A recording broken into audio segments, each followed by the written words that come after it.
Hey, I'm back. I'm home again.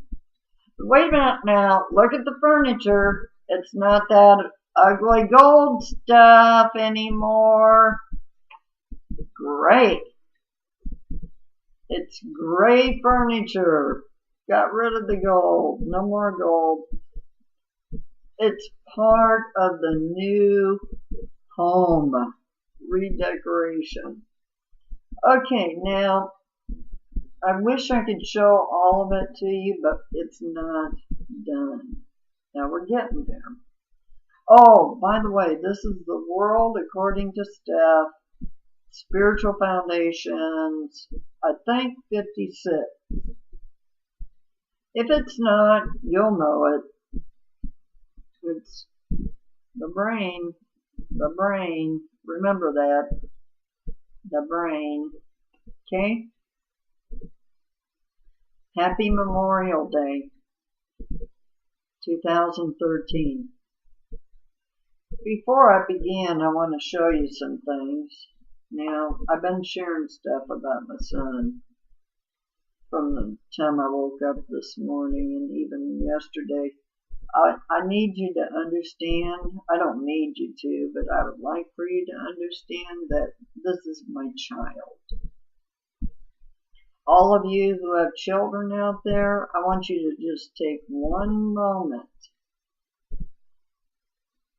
a moment in time, and pretend, think for one moment that your child died.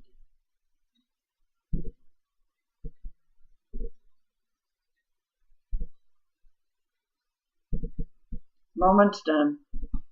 Okay, now if you took that moment, you might have a few tears welling up in your eyes, if you can even imagine it, because truthfully, if someone would have told me 30 years ago that my little boy was going to die at the age of 34, I wouldn't have believed him.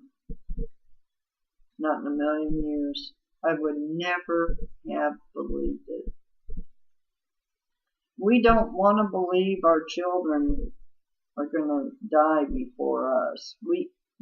I don't know what it is. I think it's something within the human part of us that the soul is different. Trust me on that. But the human part of us, the mind, the growing up years, we're taught that we are supposed to live longer than our children. So it's a real shockaroo when your child's in the army and they come knock, knock, knock, and they tell you that your child has passed away. This is Matt when he was a teenager. Nice looking kid, wasn't he? That was my boy. Well, then he got older and he did this. Look at his face. That was the first picture I got after he joined the army. Matt joined the army right after 9/11. 1 month after 9/11, he joined the army. 1 month. That was the whole reason he joined. Now, this is another picture of Matt. That's when he's got his beret. Love the look. Look at that look. You know what Matt told me? He hadn't slept the whole night when they took this picture. He was beat. And when my son was tired, he was overly tired because my son had cerebral palsy and they didn't know it. Pretty amazing, isn't it? I'm going to read you some things that explain, and I never read those things before. I'm not going to try to tell you why they were in my head. why they were there. Actually, I feel like they were in my heart, not my head. It was very important to me that my children knew in their hearts that they could be anything they wanted to be if they wanted it bad enough. And we weren't going to let anything get in the way. Not illness, not tiredness, not drinking, not drugging, not nothing. And I mentioned the last two because in my family, it runs heavy. And I ain't talking about drugs that help you. I'm talking about crack cocaine. Ever hear about that? No, you don't hear about that anymore. And there's something wrong with our system. They talk about legal drugs. They don't talk about the stuff that's killing people. My sister's dying. Dying. Yeah, we're all gonna die. But she's really dying. I expect to get a phone call anytime. Well, they found her body. She just had a beautiful new baby grandgirl. Yeah, that picture I put on Google Plus, that was my sister's newest grandchild. She'll never get to know that little girl. She'll never get to know her. And I'm praying that someone in my family will tell that little girl what a loving grandmother she really had before that horrible drug took over, took her life, killed her, dead. I have a cousin that's dead because of that.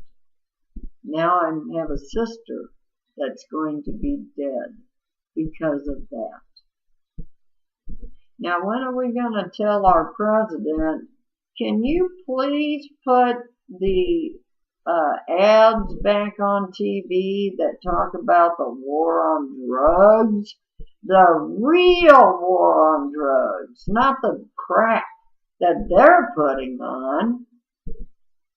They're talking about medicine that real people need. Real people. I'm talking about the real horrible thing. And oh, by the way, I do believe our government might be involved in some of that. So why would they put it on TV? Why would they even do that? Oh, one last thing about that war on drugs, the real war. My last husband that I loved with every bit of my heart and soul, he was a crack addict. Had no idea, but he and I had been together off and on for about 6 years. And for about a year, he lived in Florida, and I lived in Kansas City. Well, we got back into communication because, you know, we were tied to each other, soul to soul. And everybody in my family knows that. Even my children knew it. They knew that we loved each other dearly. Well, when I saw him again, and I was really sick, you know, I hadn't even had my spinal operations yet. That was before spine surgery time. But I was in a wheelchair at that point, at least for any major walking. And he picked me up from the Orlando airport, and I didn't recognize him. He was a thin man to begin with, because I'm not big, never was. Well, one time I got a little on the hefty side, but not big, not really. But he had dropped 40 pounds since I'd seen him last. He looked like Skeleton Man. That's what that drug will do to you. You can eat and eat and eat and eat, but it depletes you of all your fluids completely. It just, see you later, you're gone now. You can drink as much water known to man, but you're going to lose all those fluids. Okay? I know a lot about it.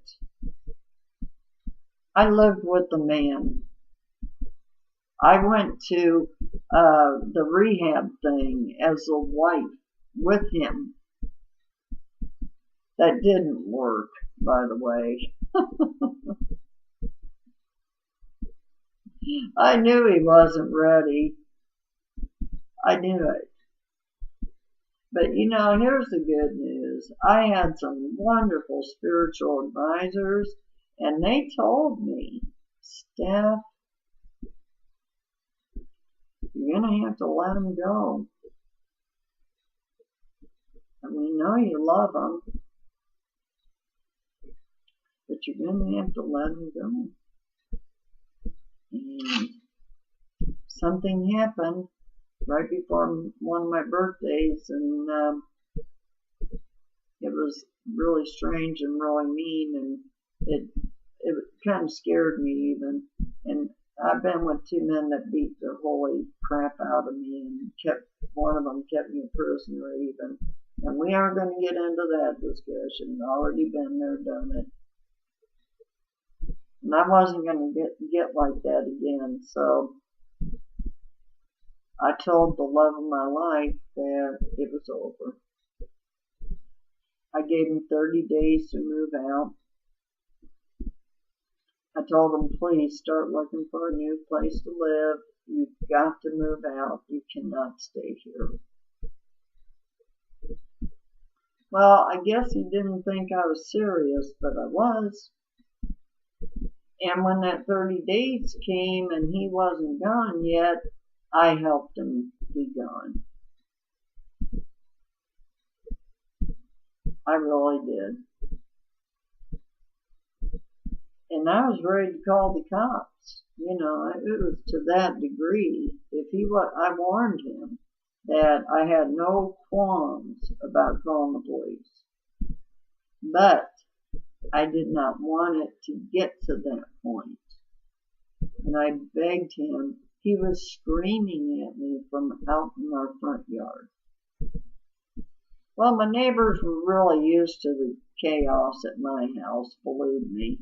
Prior to that, there'd been a lot of stuff that went on when my kids grew up, believe me. You know, it's kind of like this. I had a very smart man tell me one time, if you grow up in chaos, you're probably going to take it right along with you into your grown-up life. And guess what? He was right! Okay, now here's the most wonderful news of all. I got help. I got real help. And, but then I had all those surgeries done, and oh my goodness. Oh my goodness. But I don't know what the answer would have been. The problem is that the doctors, today it's worse than it was 15 years ago, I'll be honest with you. I guess the good doctors retired. I really believe that. They must have retired.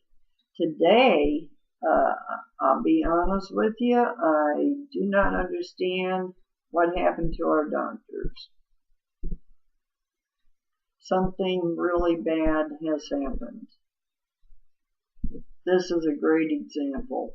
Get on my profile and look at my x-rays, please. They're probably going to have to cut this thumb off. And I can tell you what this radiologist said about my thumb. I didn't read the whole thing, but just that one part was enough to make me go put shivers down my back, which I can't feel most of my back, but what I can feel, the shivers were there. It was terrible. Now let's talk about the real stuff. Let's talk about choices. How many of you think that, but I have to do it? Ever say that one? I have no choice. Ever say that one? I have. Oh yeah. Yeah, and I said those on some big, important decisions. I have no choice. We always have a choice. Always. Now here's a problem for us. We may not like our choices. We may not like those choices, but it doesn't matter. We still have them. Okay, now here's something else that I'm so sick of hearing. You ever hear someone say, God never gives you what you can't handle? Something along those lines. You ever hear that? I just want to take a pie and throw it in their face when I hear that. I really do. I'm sorry. My concept of my Creator doesn't go that way. I think my Creator loves me. My Creator did something. Gave me free choice. Do you understand what that means? It means the Creator isn't making these choices. I'm making them. Yes, we pray. And believe it or not, the answers are given to us. But many times, guess what we do? We go the opposite. Yeah. I don't like that. I think I'll go that direction. Yeah, we really do. We go the exact opposite. And you know, I don't like to call my Creator a he, she, or whatever, but I'm sure my Creator's sitting up there going, scratching their head going, But I love them. See, that's the secret. It's called love. And it's a form of unconditional love that we human beings can't even begin to understand. You know, you think you can, and I'll tell you why. If you have children, you have these kids, you know, and I got a daughter too, and I have another son, by the way. Yeah, the Navajo taught him how to make me a medicine bag, because I'm part native. I know you look at me and you go, nah, you can't be, but I am. And he really looks native. And they got one look at him and they just refused to believe he had any other thing other than native in him. But they helped him make this for me, and it's my medicine bag. And it means everything to me. Everything. Because he went to that effort to help his mother. And then I have this. And believe it or not, this means a lot to me. I don't know why. I haven't even figured it out, but it means a lot. There is something about this that is very important to me. It is the actual, it's an actual arrowhead. Okay, I have a lot of other Native American things. I have a flute. I have all kinds of stuff.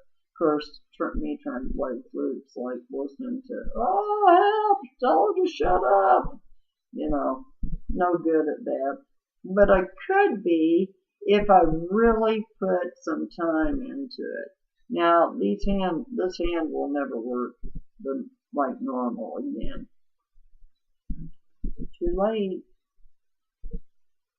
Just too late on that one. Okay, now I'm trying to go quick on this because I got a lot of stuff to talk about. It's this choice and free will stuff that we need to understand. Somewhere along the line, when we were growing up, some of us got this idea mixed up. You know, I'm 59 years old. Yep. 59. Yep, good old Steph is 59. Oh my God. Okay, now, when I was a kid, it was very common practice for moms and dads to be very physical with us, okay? Sorry, but they were. And then we'd grow up and we rebelled and we were mad as hell because they were too physical. At least we thought they were. What we didn't realize was that, like my dad, his father was shooting a rifle at him.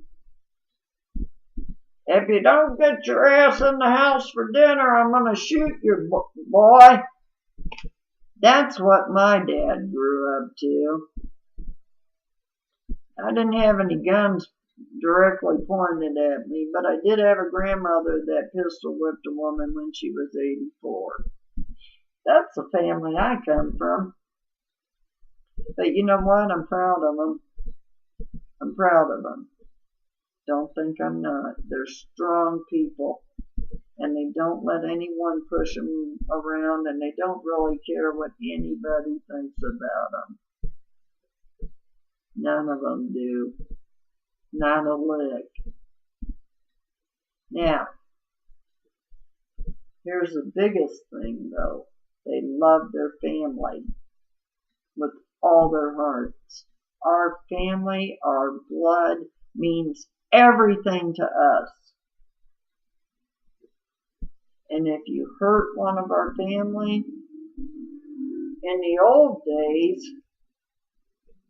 I would have gone after that person, or somebody in my family would have. In fact, my brother, I'm doing everything I can to keep my brother under control right now. Because my brother is ready to go after somebody that hurt our sister, that helped introduce her to that terrible drug that's destroying her. No, he isn't causing her to take it, but he introduced her to it. And she was already real sick when he did that. He knew that. Believe me, he knew that. I can't tell what's going on here. Okay, I'm sorry. I'm trying to hide them. Okay. Sorry. Wait a minute. Where's my, there it is. Still got her. Okay. Now, free will. Free will. You know, here's what we like to do a lot. It's called the blame game. Oh, they made me do it. Yeah, I'm in jail because so-and-so made me shoot at my ex-husband. Come on, stop it. It's called the blame game. I played it. Boy, did I play it. You know, I actually did terrible things when I played that game with my children. I didn't necessarily teach them that, but they learned it a little bit from me by watching me play that game. Okay? They watched me, and they learned it by doing that. Now, the good news is that at a certain point in my life, everything changed. Everything. And you know, that was a choice. It didn't have to change. I could have remained as crazy as I was before certain things happened to me that helped me realize, hey, what am I doing? What am I doing? I'm doing cuckoo things. That's what I'm doing. And I was.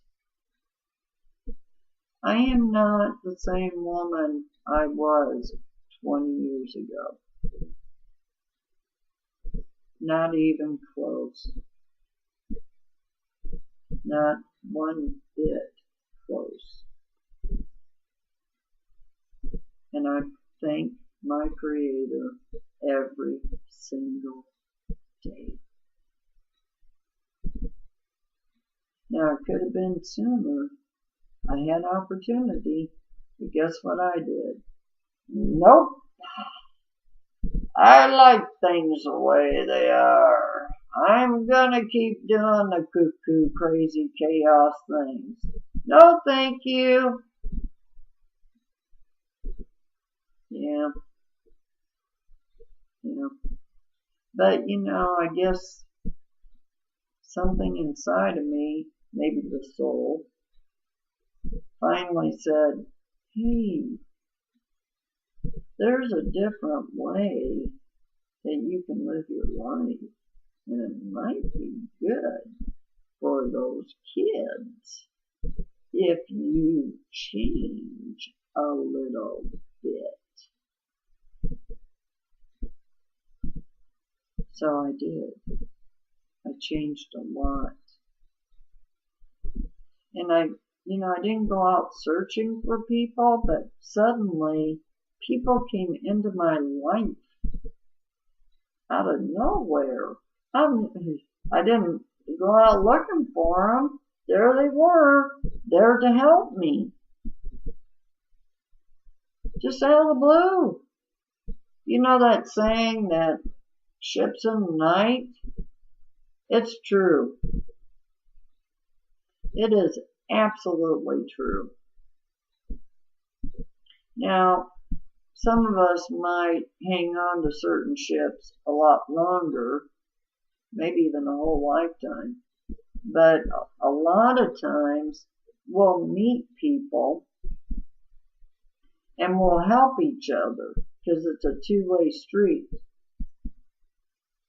We really will. We'll help each other. And we might even leave. Maybe one of us will leave and they're not even happy, but it doesn't matter. They got something out of that friendship or that relationship. Believe it or not, they did. Trust me, they did. Never ever regret a friendship that didn't stay forever. Never regret it. Not ever. Please. The world according to Steph. Okay, now, there's a lot of stuff whipping through the mind right now. I'm going to talk about one more thing, which we have choices about. We're on this choice thing. It is very important. It will change your life. Even this little bitty thing will change your life to a point where it'll be unbelievable. People will start looking at you that know you and they'll go, what happened to you? Something's not right. You're not the same person you were yesterday. It really will change. And as it changes, you'll say, man, I want some more of this. So then you're going to be asking me, can I have some more? And I'll go, sure. Got plenty. I'm still learning myself. I'm learning about doctors. I'll tell you that big time. How not to be with doctors. Even the ones you thought you could trust. Nah. The government's getting to all of them right now. Just got to be careful. Okay? Alright, we're not going to talk about the doctor world right now, but we will. That's a coming. I want to teach you something real quick that I've been helping a young girl who's actually helping me. So I'm helping her and she's helping me. She's helping me with the stuff that I physically cannot do anymore. I just can't do it. And I finally went, Uncle, I need help. I finally did that. Can you believe it? It was about time. I bet you all, if you watched any of my videos, I bet you all were thinking, when the heck is she going to ask for help? Is it that pride thing? What's keeping her from asking for help? Oh, and I used to do this. I can't find it. Well, yeah, it was right out there. I just wasn't ready for it yet. And even if this young gal that's working with me right now, and I'm working with her, even if that only lasts for a few months, that's okay.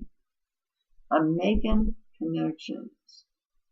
That's the important thing. Okay.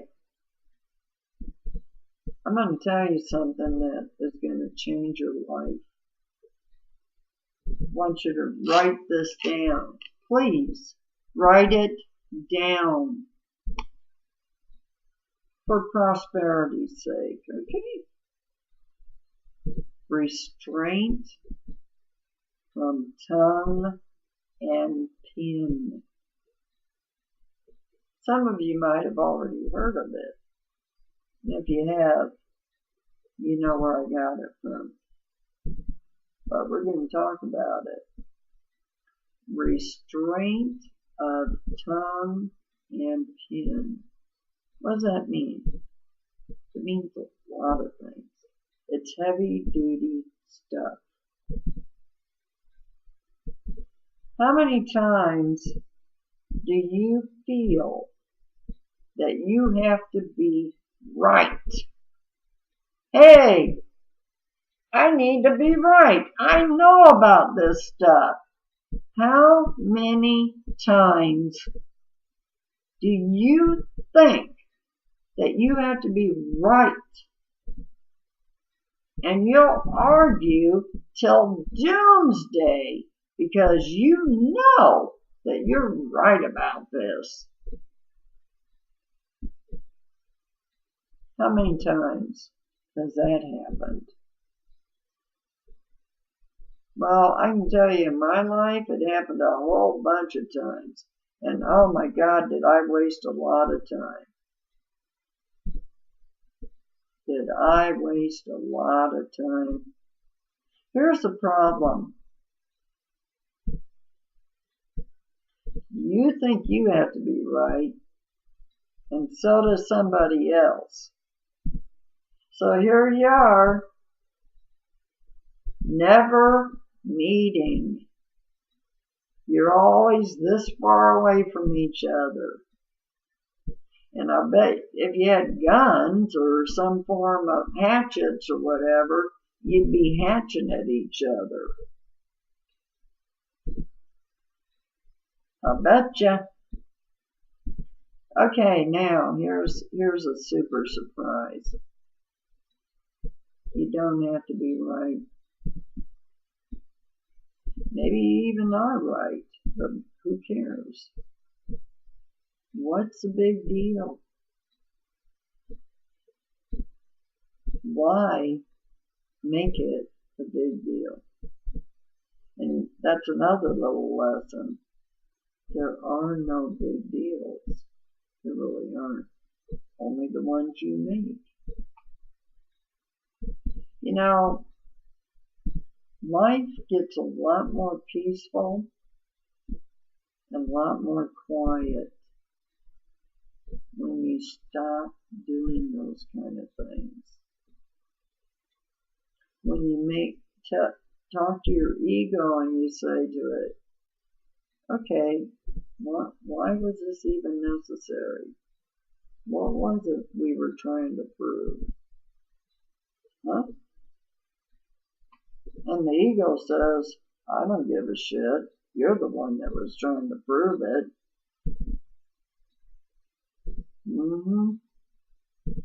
Okay, so we stop that.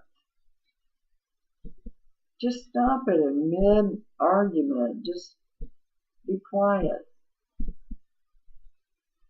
Don't say anything more. Let them be right. Give them their desire. Let them have it. Just be quiet. See what happens. Okay? You don't have to be right.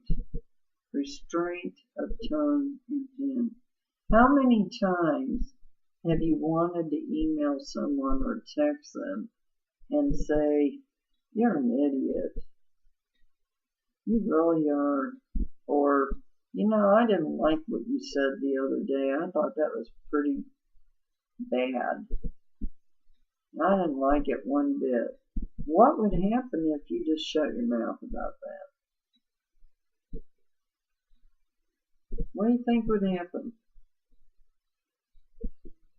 I can give you an idea.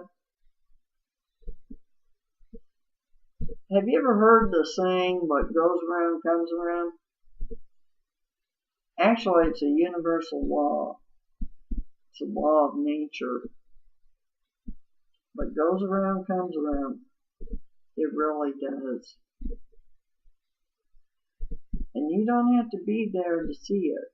It will happen, believe me.